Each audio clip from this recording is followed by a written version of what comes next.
विषय है यूथ, जवानों के लिए है। और ये विषय मिला है तो सबसे पहले हम चलेंगे वचन में, आइज़ाया यशायाह 6:8।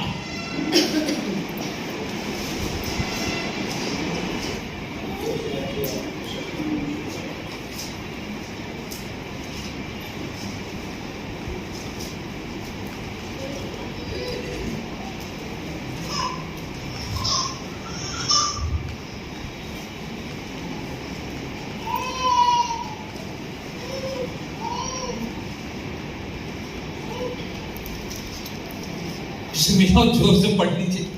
तब मैंने प्रभु का ये वचन सुना, मैं किसको भेजूं और हमारी ओर से कौन जाएगा। तब मैंने कहा, मैं यहाँ हूँ, मुझे भेज। आमीन। तो मैं सभी से कहना चाहूंगा, ऐसा नहीं सिर्फ जवानों से लेकिन सभी से मैं कहना चाहूंगा, सबके जीवन पर एक बुलावा है। लेकिन कई बार क्या होता है कि लोग या कुछ ऐसा सुनने से या समझने से, गलत समझने से लोगों को लगता है कि परमेश्वर को एक पर्सनल मैसेज भेजना है। उनको ऐसा लगता है कि ऐसा होगा या कोई भविष्यवक्ता आएगा या करेगा तो मैं शुरू करूंगा, ऐसा लगता है लोगों को। तो ऐसा मुझे भी लगता था कि ऐसा बोलते ना, मेरा टाइम आएगा। मुझे भी ऐसा लगता था कि ऐसा कुछ होगा, तो ऐसा कुछ हुआ नहीं। लेकिन एक दिन क्या हुआ कि मेरा एक मित्र था, उसने मुझे बुलाया और पता नहीं क्या प्रभु की आत्मा ने उससे मैसेज के ऊपर बात की मेरे से। अब मैंने मैसेज ले लिया तो मैंने सोचा ठीक है, मैं भी ट्राई करता हूँ। और मैंने वो मैसेज प्रचार किया, ओके, उसका मैसेज प्रचार किया। और मेरे अंदर उत्सुकता जागने लगी। मेरे पे किसी ने हाथ नहीं रखा था, मेरे को ऐसी कोई भविष्यवाणी नहीं मिली थी तो कुछ बनने वाला, पर मैं बोला चलो किया जाए। अब मुझे बहुत अच्छे से याद है, एक मैंने देखा वुमेन ऑफ गॉड मैं बोल सकता हूँ, वो औरत एक आंटी के जैसे बिजनेस वुमेन थी वो। और वो क्या करती थी, जो भी मिला उसको जाके प्रचार करती थी। और उसने मुझे बहुत अच्छी बात सिखाई। I think CCD cafe coffee day ऐसा ब्रांड है, उस पर लिखा है क्या, a lot of things can happen over coffee, ऐसा आई थिंक लिखा, मेरे को मालूम नहीं कहाँ है। उस लेडी ने ऐसा कहा था, Jesus can happen over coffee. और मैंने सोचा हाँ, जीसस की बात हो सकती है। तो बस फिर क्या था, मैं भी शुरू हो गया। सो यशा को, क्योंकि उस समय की परिस्थिति वैसी थी, परमेश्वर ने वैसे बात किया। लेकिन आज की परिस्थिति वैसी नहीं, हमारे पास बाइबल है और परमेश्वर बाइबल के द्वारा सबसे बात कर रहा है और सबके लिए परमेश्वर ने काम रखा है। और मैं आपको बता दूं, काम हमको करना है, ओके। आप सब जवानों से मैं कहूंगा, प्लीज रुके मत रहना कोई स्पेशल इन्विटेशन के लिए, क्योंकि नुकसान तुम्हारा है। मालूम नुकसान क्या है तुम्हारा? क्या है? तुम बुढ़े होंगे। हाँ, बुढ़े तुम होने वाले हो, परमेश्वर नहीं होंगे, ठीक है। हाँ, तो फिर परमेश्वर को दोष मत देना। सो परमेश्वर का वचन कहता ही हमें तैयार रहने को। तो जवानों के ऊपर मैं बात कर रहा हूं और मैं दो तरह के कंपैरिजन करने वाला हूं, ओके। तो हम चलेंगे वचन में। एक है यहोशुआ, उसका 13:1।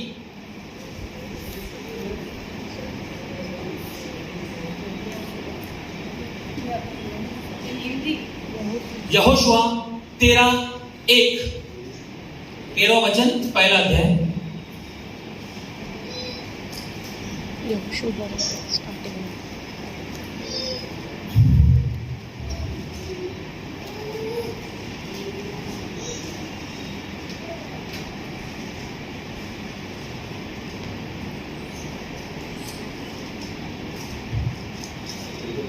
इसको मिला प्लीज जोर से पढ़ेगा। हाँ, यहोशुआ 13:1। यहोशू 1। यहोशू बूढ़ा और बहुत उम्र का हो गया था, और यहोवा ने उससे कहा, बूढ़ा और बहुत उम्र का हो गया है और बहुत देश रह गए हैं जो इजराइल के अधिकार में अभी तक नहीं आए। ओके, धन्यवाद। और दूसरा वचन है, इसका पैरेलल वचन है यूहन्ना उसका 21वां अध्याय उसका 18वां वचन, जिसको मेरा जोर से पढ़े।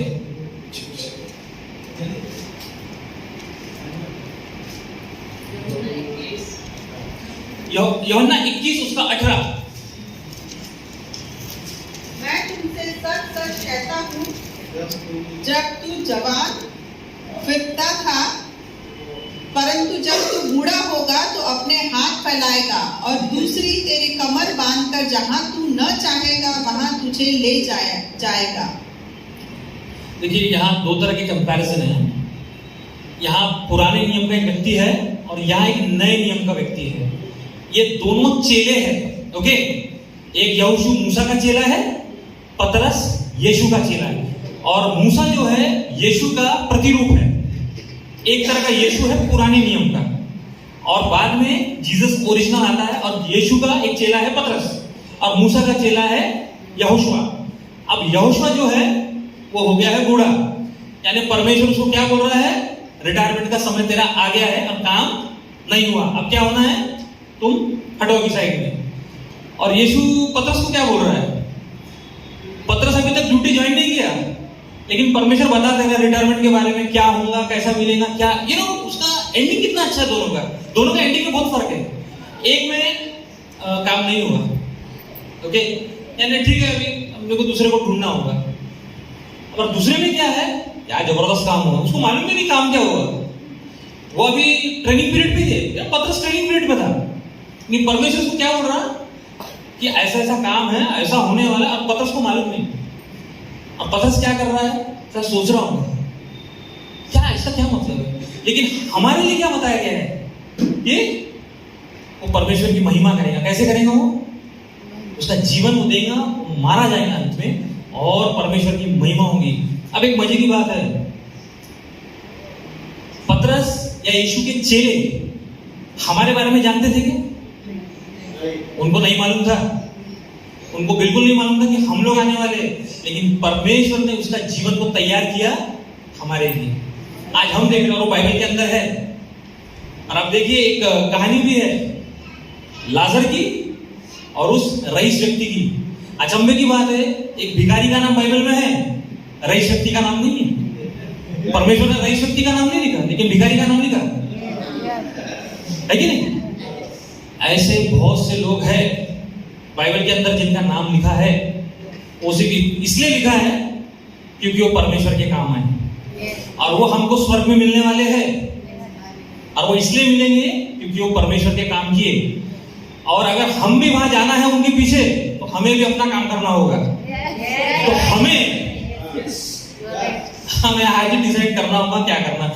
मैं आपको उत्साहित करना चाहता हूं, मैं आपको डराना नहीं चाहता, मैं उत्साहित करना चाहता हूं, ओके। ऐसा बस समझिए, मैं एक आत्मिक और एक शारीरिक, ये दो हिस्से हैं इंसान के जीवन के जो परमेश्वर के राज्य के काम आएंगे। अगर हम दोनों में से एक चुन के चलेंगे तो हम आधे अधूरे हो जाएंगे। सो आज के जवानों को जानना जरूरी है कि हमें करना क्या है, हमें क्या करना है, हम क्या कर रहे हैं। आज के समय में देखिए इंटरनेट बहुत बढ़ गया है, इंटरनेट के कारण बहुत सी चीजें बड़े आराम से मिल जाती है। इसलिए आज बहुत लोग प्रार्थना नहीं करना चाहते, तो क्योंकि आसानी से मिल जाता है। सो देखिए, अगर शेर को भी पिंजरे में डाल दो, खाना दे दो, तो उसको वो टाइम का इंतजार रहता है, खाना खाया वो भी अच्छा मोटा हो जाता है, तो शिकार नहीं करता। तो हमारी वो आदत हो गई है। मैं ये नहीं बोल रहा कि सबकी हो गई है, मेरी हुई है, मैं अपने बारे में, मेरी हुई थी क्योंकि मेरी आदत थी। मैं बहुत मीटिंग्स में जाता था, इंटरनेट में घुसे रहता था और मेरी आदत थी, बहुत किताबें पढ़ता था मैं, तो बहुत सारा नॉलेज मैंने ले लिया, ओके, ये बहुत ले लिया। और लाइफ में एक समय आया 2015 के बाद, जब मैंने क्या किया, 16-17 में कुछ नॉलेज जो मेरे को मिला था उसके थ्रू मैंने काम करना शुरू किया। और क्या हो गया, वो थोड़े समय चला और सब बंद, थोड़े समय चला और बंद। अब मुझे क्या लगता था, शैतान इसके पीछे शैतान नहीं था प्रॉब्लम था परमेश्वर के हिसाब से मैं नहीं चल रहा था, मैं अपनी बुद्धि से चल रहा था। तो ये बिल्कुल ऐसा है कि बारिश हो रही है और आपने डिसाइड किया है कि आप बिना छतरी के बाहर जाएंगे और परमेश्वर मुझे गीला नहीं होने देंगे, सॉरी ऐसा नहीं होता। हाँ, आप अगर कल को बहुत खुश हो गए और तुमने कहा 10 माले की बिल्डिंग से मैं नीचे कूदूंगा, तुम्हारे लिए परमेश्वर ग्रेविटी को बंद नहीं करेगा। ओके, तुम्हारे लिए ग्रेविटी का नियम खत्म नहीं होगा। शेर के पिंजरे में हाथ डालो, शेर धन्यवाद देगा परमेश्वर को। ओके प्लीज, क्योंकि ऐसी मजाक में ऑफिस में मेरी मजाक में बात हो गई थी, यही कॉमन सेंस की बात चल रही थी कि अगर शेर के पिंजरे में कोई कूद गया तो परमेश्वर बचाएगा क्या? मैं बोला बिल्कुल नहीं बचाएगा। नहीं, एक दोस्त बोला नहीं वो शेर उस दिन खाना नहीं खाएगा। मैंने कहा उसे शेर उपवास नहीं करता। ओके, लेकिन हम टॉपिक पे चलते हैं। तो हमें करना क्या है? आज क्रिश्चियन समुदाय में ऐसी बहुत सी चीजें हैं जो अन्य जाति देखती, क्योंकि मैं अन्य जातियों के बीच में रहता हूं, मुझे देखते हैं। अब मैंने देखा है। देखिए, सबसे पहले हमारे यूथ को क्या करना है? सबसे पहले चाहिए एजुकेशन। हमें एजुकेशन की जरूरत है, और एजुकेशन से मैं एक छोटा सा आपको एक बात बताना चाहूंगा। उत्पत्ति उसका 14वां अध्याय, उसका 14वां वचन, ये सिर्फ थोड़ा सा इंपॉर्टेंस के लिए मैं बता रहा हूं।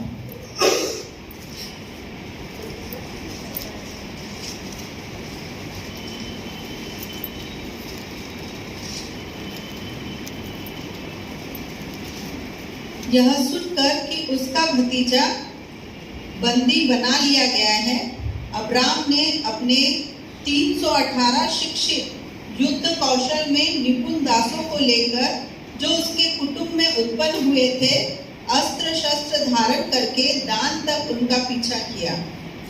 ओके, यहां कुछ समझ में आ रहा है आपको? इसमें एक वर्ड इस्तेमाल किया है, दास। दास शब्द का अर्थ क्या था उस जमाने में, आपको मालूम है? गुलाम। अब्राहम उस जमाने में गुलामों को शिक्षा दे रहा था। किस चीज की? हथियारों की शिक्षा दे रहा था उनको, जरूरत थी उसको, पर उसने शिक्षा दिया। और ये शिक्षा पाके वो क्या किए? जाके अब्राहम के भतीजे को बचाया, और ना सिर्फ भतीजे को बचाया और भी लोगों को बचा लिया। तो शिक्षा हमारे लिए बहुत जरूरी। मैं ये नहीं बोल रहा कि हमको एमएमए में घुसना है, ऐसा कुछ नहीं है। मैं सिर्फ ये बोल रहा हूं कि हमें शिक्षा की जरूरत है। हमें सुपर स्पिरिचुअल होने की जरूरत नहीं है। अगर हमें कोई शिक्षा मिलती है वचन से, चर्च के द्वारा, मैं सबसे कहूंगा वचन में देखें। नहीं समझ रहा है, बात करें। आज अगर मैं बात कर रहा हूं, आपको मेरी बात कुछ अच्छी नहीं लगती, आपको लगता नहीं है थोड़ा वचन से नहीं, प्लीज मेरे से बात करें। अगर मैं गलत हूं तो मुझे पता चल जाएगा मैं गलत हूं, मैं अपनी गलती सुधार लूंगा, मैं किसी और को गलत नहीं बताऊंगा। लेकिन हमें मिलके बात करना है। और ऐसा होता है, हम में से बहुत से ऐसे लोग हैं जिनको ये मौका और समय मिलता है कि बाइबल कॉलेज जा सके। तो अगर आपको मौका मिलता है, जरूर जाए। परमेश्वर के राज्य के लिए ज्ञान लीजिए, परमेश्वर के राज्य को लोगों को आगे बढ़ाइए, और उनके साथ साथ आप भी आगे बढ़िए। हर तरह की शिक्षा हम ले सकते हैं जिससे लोग हमको जाने। मुझे याद है, एक किताब मुझे मिली थी, disciplines of a godly man. परमेश्वर ने एक सेवक को इस्तेमाल किया एक पुरुष के लिए कि वो बताए पवित्र आत्मा क्या चाहता है वो पुरुष से। और मुझे लगा कोई स्पिरिचुअल किताब, नहीं स्पिरिचुअल किताब नहीं थी वो सिर्फ बता रही थी कि एक पुरुष को कलीसिया में और कलीसिया के बाहर कैसा रहना चाहिए, ये किताब थी। और वैसी ही किताब औरतों के लिए थी जो सेवक की पत्नी ने लिखी थी।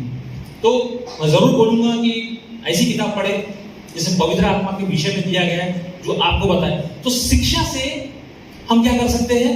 हम शिक्षा से कई बार परमेश्वर के विषय में लोगों को बता सकते हैं, क्योंकि लोग हमें जब देख रहे हैं तो उनको लगना नहीं चाहिए ये कौन आ गया। पहले ऐसे जो लोग थे वो एक झोला लटकाते थे, सफेद कपड़े पहनते थे और वो चले जाते थे। लेकिन नहीं, अभी ऐसा स्थिति नहीं है। अब हम सब पढ़े लिखे, हमें दुनिया को बताना है मसीह के बच्चे पढ़े लिखे हैं, आशीषित है, शिक्षित है। जब चांद पे जा रहे थे नील आर्मस्ट्रांग, एडविन एल्ड्रिन, तो उस समय के राष्ट्रपति ने उनसे कहा था, हालांकि अभी भी एक डिबेट है कि चांद पे गए कि नहीं, लेकिन उनसे कहा था if you can't make it fake it. अगर तुम कर नहीं सकते तो ऐसा दिखाओ कि तुमने कर दिया। यानी डुप्लीकेट। तो मैं ऐसा नहीं बोल रहा कि हमें डुप्लीकेट करना, मैं बता रहा हूं कि दुनिया का स्टैंडर्ड क्या है। इसलिए परमेश्वर ने कहा सांप के जैसे बनो। परमेश्वर ने इसे सांप को लाया और सांप के ऑपोजिट में उसने कबूतर को लाया। तो परमेश्वर चाहता क्या है कि हम बुद्धिमान बने। ओके, हर चीज के लिए हम सोचते ना बैठे, हर चीज के लिए सोचते ना बैठे, हमारे पास जवाब रहना चाहिए। मुझे याद है अभी शनिवार को ही एक भाई मेरे साथ मजाक कर रहा था और आई थिंक पास्टर अंकुर नरूला के विरोध में था वो व्यक्ति। तो उसने मुझे पूछा ये हालेलुया बोलने से क्या होता है, और ऐसे चिल्लाने लगा वो। तो मैं समझ गया ये मजाक कर रहा मेरे साथ। तो मैं उसको देखा, उसने मेरे को देखा, तो उसको लगा अब ये गुस्से में कुछ बोलेगा, और मैं बोला एक जरूरत बात बोलूं क्या? बोले क्या? मैंने जोर से चिल्लाया हालेलुया। तो उसे बड़ा अजीब लगा कि मैं ऐसा क्यों कर रहा हूं। आपके बोलने से ज्यादा लोगों को सोचना चाहिए। और सबसे बेस्ट पार्ट डिसिप्लिन का, एजुकेशन का ये है कि आप मत बोलो, आपका डिसिप्लिन बोलेगा। और मैं इसलिए बोल रहा हूं क्योंकि ये डिपार्टमेंट में मैं बहुत फेलियर हूं, मैं बहुत फेल हुआ। और बहुत समय बाद जब प्रभु के एक सेवक ने मेरे को बताया कि देख तूने शैतान को मौका दिया है तेरे जीवन से डिसिप्लिन चुराने का। और जब तक मेरे को बात पता चली तब मेरे जिंदगी के आई थिंक 10-15 साल चले गए, 10-15 साल चले गए। लेकिन मैं परमेश्वर का धन्यवाद देता हूँ। मेरे को याद है अक्टूबर का महीना था और एक मीटिंग में मैं गया और वहां से मैं एक बदल के आया, एक डिसिप्लिन लेकर आया, अभी तक चल रहा है और मैं उसको पकड़ के चल रहा हूँ। सो हमें डिसिप्लिन की जरूरत है, हमें एजुकेशन की जरूरत है, हमें जरूरत है फाइनेंस की, यानी हम सबको काम करना है। यहाँ पे जितने भी जवान हैं मैं सबसे कहूंगा, अगर आप लोग सोच रहे हैं कि आपको फुल टाइम मिनिस्ट्री करना है तो मैं आपसे सबसे पहले कहूंगा नौकरी करो।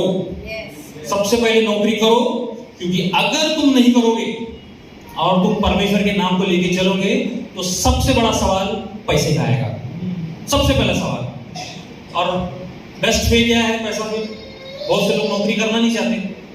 अब एक है, मैं बोलना नहीं चाहता, मेरा मित्र, लेकिन अब वो मेरे लिए बहुत अच्छी बात करता है, हम इधर चलेंगे, हम उधर चलेंगे, कलकत्ता चलेंगे, अफ्रीका चलेंगे, बांग्लादेश चलेंगे। अब मैं कई साल से सुन रहा हूँ, बोला हाँ, फिर वो मेरे को देख रहा, मैं उसको देख रहा, फिर वो समझ गया, मैं भी समझ गया। मैं कोई बात नहीं, कुछ चाय पीते हैं, प्रार्थना करते हैं, तो जाना चले जाएंगे, क्योंकि मेरे को मालूम है वो कहाँ जाने वाला है। हाँ, और मैं नहीं चाहता कि वो वहां जाए, क्योंकि प्रॉब्लम उसका भी है, प्रॉब्लम मेरा भी है। तो क्या हो रहा कि हम दोनों फिर चाय पे बैठ जाते हैं और हम चले जाते हैं। और मैं ऐसा किसी का मजाक नहीं उड़ा रहा, लेकिन मैं ये बोलना चाहता हूँ कि जो भी मिनिस्ट्री करना चाहता है पहले काम करे। काम करोगे, पैसे की वैल्यू समझेगी, पैसे की वैल्यू समझेगी तो आपको पता चलेगा पैसा कहाँ लगाना है, आप समझ जाओगे। आप ऐसी यहाँ वहाँ कहीं, और खास तौर से मैं कलीसिया के लिए बात करना चाहूंगा कि बहुत से लोग हमसे काम कर रहे हैं। हो सकता है कल को हमें कुछ ऐसे परिवार मिले जो नागपुर शहर से दूर हो, हमको जाना पड़ सकता है, तो उस समय फाइनेंस की जरूरत पड़ेगी। तो जो यूथ काम करते हैं वो सब मिल सकते हैं, जरूरी सबको जाना है, 3-4 लोग मिलकर जा सकते हैं। आप नहीं जा सकते, आप किसी को फाइनेंस कर सकते, मैं नहीं जा रहा, तू जा सकता, ऐसे कई लोग। ये मैंने देखा मेरे लाइफ में। मुझे याद है एक बार हैदराबाद गया था, मैंने एक स्पिरिचुअल टूर था और 2012 का टूर था, 12 या 13 का। तब एक बहन थी हमारे बीच में, उसने पैसे दी थी एक दूसरी बहन के लिए, तुम जाओ क्योंकि मेरा नहीं हो रहा, और वो दूसरी बहन जाकर है। तो एक आशीष का कारण थे। सो हमें आशीष का कारण ठहरना है, हमें एजुकेशन चाहिए, हमें जॉब्स चाहिए, हमें फाइनेंस चाहिए, और सबसे इंपॉर्टेंट बात हमें डिसिप्लिन चाहिए। हमें डिसिप्लिन चाहिए ताकि जब भी कोई आए, हमें कोई भी देखे, उसको समझना चाहिए, तो पता चले क्रिश्चियन। क्योंकि मेरा पूरा विश्वास है जब भी कोई भी क्रिश्चियन व्यक्ति या क्रिश्चियन औरत बोलते ना ये क्रिश्चियन है, मैंने लोगों को ऐसा पलटते देखा है, वो ऐसा देखते हैं, यानी कुछ विशेष बात है हमें, कुछ विशेष बात है। किसी दिन समय मिलेगा बताऊंगा, हमारा जो हार्ट है, हमारा जो दिल है ना, उसमें परमेश्वर की छाप है। और ये आत्मिक बात नहीं बोल रहा हूं मैं, ये शारीरिक बात बोल रहा हूं मैं, क्योंकि वो निशान जो हमारे दिल पे है, अगर आप देखोगे वो निशान इजराइल के नक्शे पर भी है। वो सेम निशान परमेश्वर ने इजराइल के नक्शे पे दिया है। ये बात मैंने जमाने पहले सुनी थी और मैंने देखी थी, आज मेरे को याद आ गई, पता नहीं कैसे पर याद आ गई, पर मैं आपको बता रहा हूं। और हम अंत में चलेंगे, बिल्कुल अंत करता हूं मैं, समय हो गया है, सॉरी।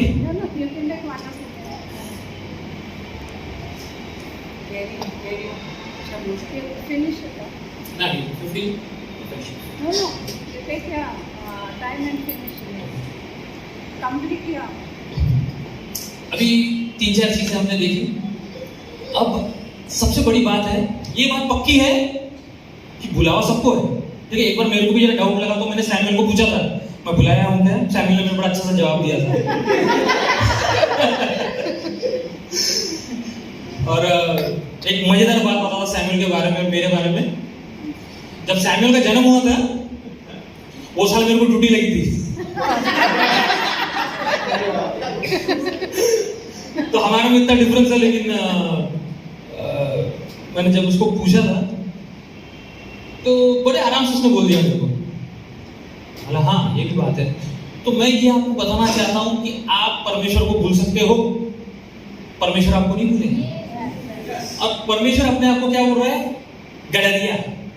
अब मैं यहाँ ये बताना चाहता हूं कि भेड़ें जो होती है ना, कभी कभी भटक जाती है, तो इस पे गडरिया क्या करता है? वो पीछा करता है, ओके, ढूंढ के लाता है।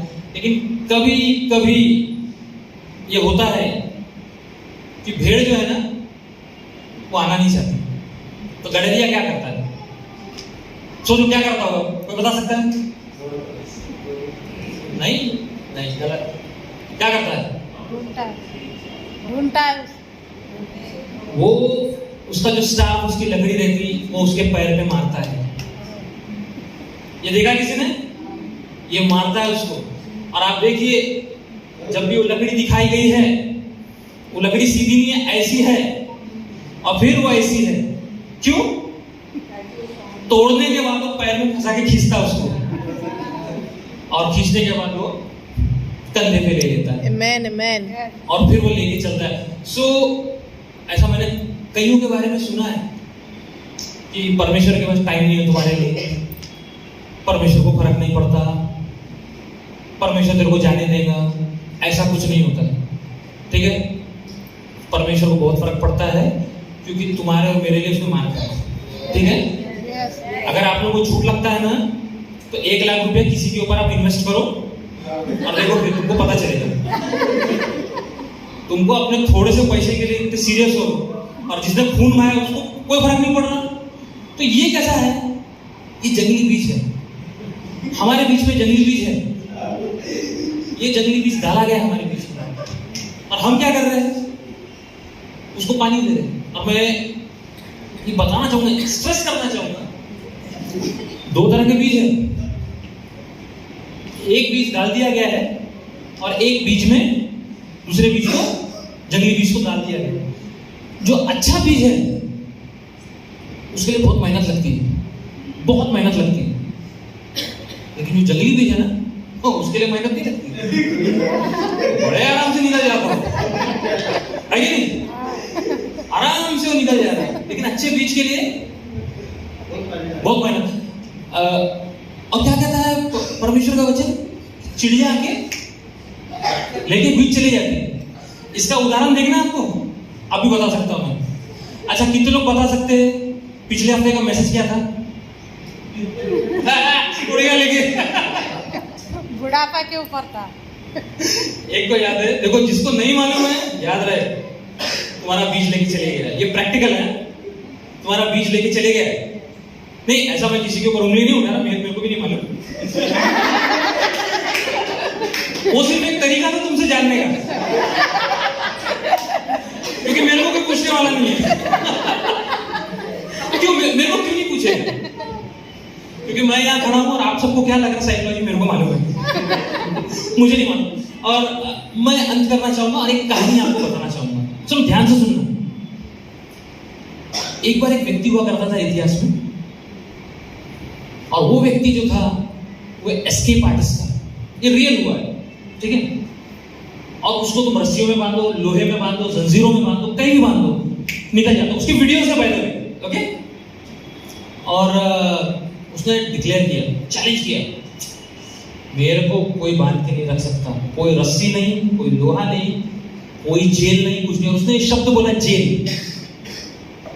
और जब ये सुना गया, उसने बोला जेल से नहीं निकल सकता। उसके देश में एक जेलर था, एक जेल थी उसके पास। उसने बोला मैं तेरा चैलेंज स्वीकार करता हूं, मेरी जेल से भाग के निकल। उसने बोला ठीक है। ये सर धस के आया, कोट सूट बूट पहन के राजा बन के। उसको लगा निकल जाऊंगा। ये गया अंदर जेल में। उसने बोले ये जेल है, ये है ताले की चाबी। तुम जैसे अंदर जाओगे हम दरवाजा बंद कर देंगे और फिर उसको लॉक कर देंगे, चाबी हमारे पास रहेगी और हम तेरा इंतजार करेंगे भागने का। उसने बोला ठीक है। और फिर जेल के अंदर गया वो, और उसने क्या देखा, दीवार और पीछे लोहा, गेट, उसने पूरा देखा। बोला ठीक है। और दरवाजा बंद हो गया। बंद होने के बाद उसको बोले चाबी हमारे पास है, आप तू भाग। बोला ठीक है। और उसने अपना कोट वोट निकाला और फिर धीरे से उसने कुछ चीजें निकाली जो छुपा के रखी थी उसने रखी और वो अपना काम शुरू कर गया। और ज्यादा से ज्यादा उसको 10 मिनट लगते थे कहीं से भगने में, 5 मिनट, 7 मिनट, 10 मिनट। और वो कोशिश कर रहा, 10 मिनट खत्म। 10 मिनट के बाद पसीना आने लगे। 10 मिनट के बाद आधा घंटा हो गया, कुछ नहीं हो रहा, पूरा पसीना हो गया, वो नहीं भाग पा रहा। और उसके बाद 1 घंटा हो गया, नहीं भाग पाया। और थोड़ी देर के बाद वो बेहोश हो गया। थोड़ी देर के बाद वो बेहोश होते, जेल वाले आए, जेलर आया, पानी की बोतल लाए, खूब पानी मारे उसको, पानी दिए, पिलाए। और उसने बोला मैं निकल नहीं पाया। सब हंसे उसके ऊपर, पूरे जेल वाले हंसे उसके। क्यों हंसे रहे? क्या कारण था कि वो खोल नहीं पाया? क्या कारण था? मजे की बात क्या हुई? वो खोल इसलिए नहीं पाया क्योंकि जब जेल में उसको बंद किए थे तो जेलर ने ताला नहीं लगाया था।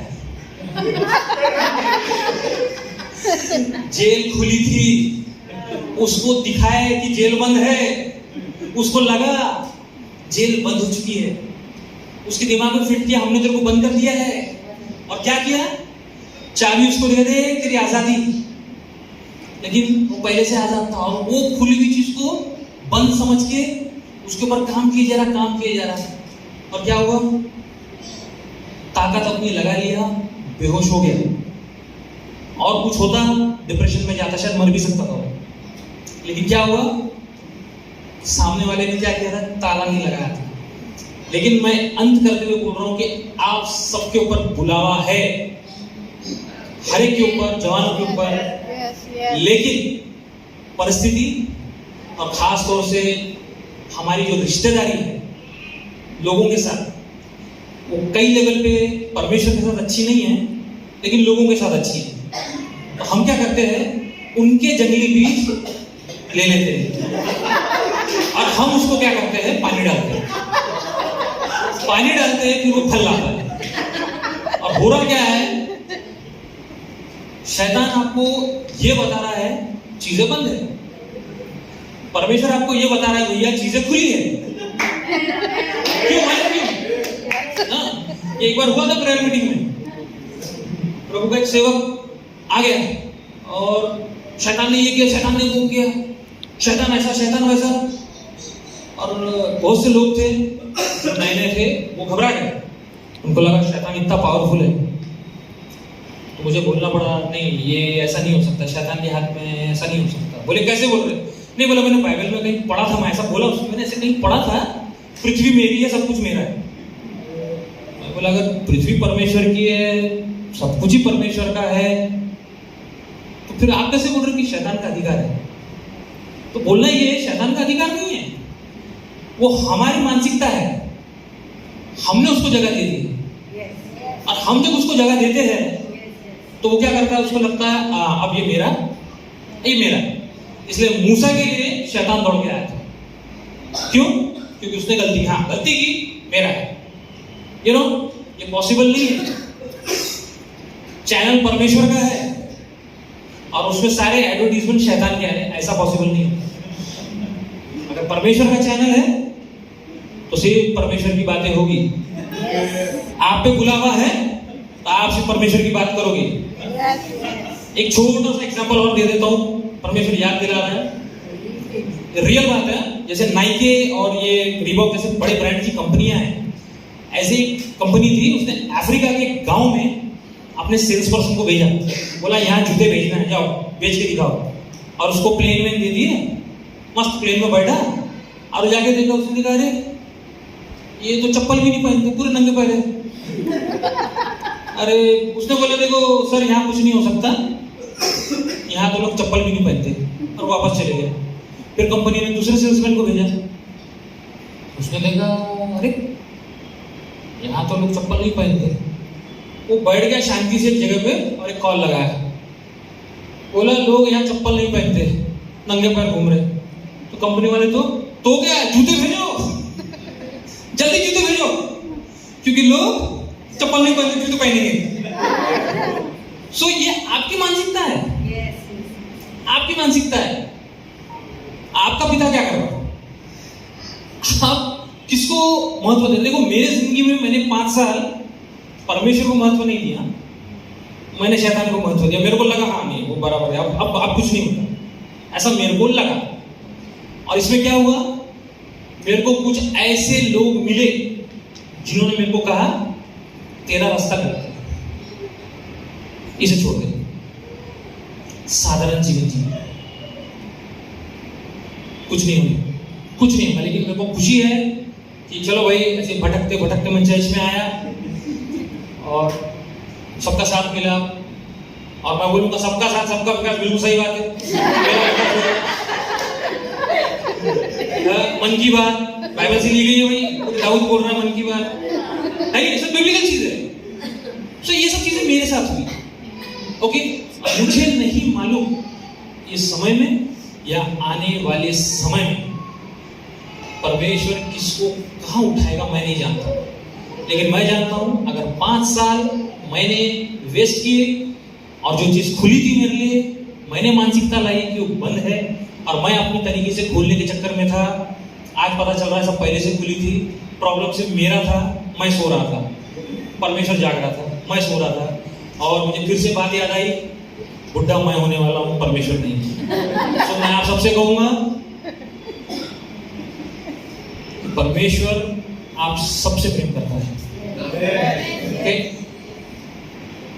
और मैं इसी के साथ अंत करना चाहूंगा। यीशु मसीह आप सबको आशीष दे, आमीन।